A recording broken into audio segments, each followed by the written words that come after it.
കൂര ചെറുതാണെങ്കിലും അതിനുള്ളിൽ സമാധാനമുണ്ടെങ്കിൽ അത് കൊട്ടാരത്തെക്കാൾ വലുതാണ്. നമ്മളെക്കാൾ ഉയരത്തിലുള്ളവരെ നോക്കുമ്പോൾ നമുക്ക് വിഷമവും ദുഃഖവും തോന്നാം. നമ്മളെക്കാൾ താഴെയുള്ളവരെ ഒന്ന് നോക്കൂ, അപ്പോൾ മനസ്സിലാകും നാം എത്ര ഉയരത്തിലാണെന്ന്. ഉറങ്ങാൻ കിടക്കുമ്പോൾ എല്ലാവർക്കും മാപ്പ് കൊടുക്കുക. ശുദ്ധ മനസ്സോടെ ഉറങ്ങാൻ ശ്രമിക്കുക. സ്നേഹം ചെറുപ്പത്തിൽ സൗജന്യമായി ലഭിക്കുന്നു.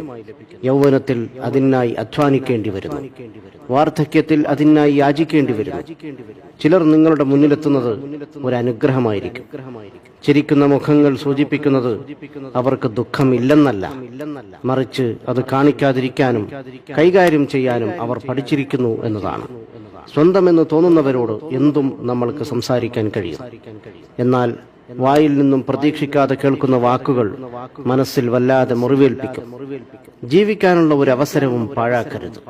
കാരണം ജീവിതം തന്നെ ഒരു അവസരമാണ്.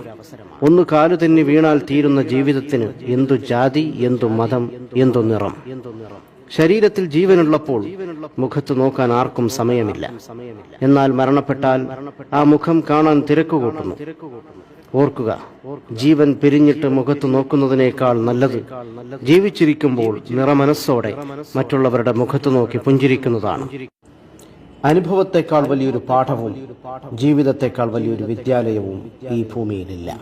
ഒന്നോർക്കുക, പാവപ്പെട്ടവനും പണക്കാരനും 6 അടി മണ്ണ് മാത്രം.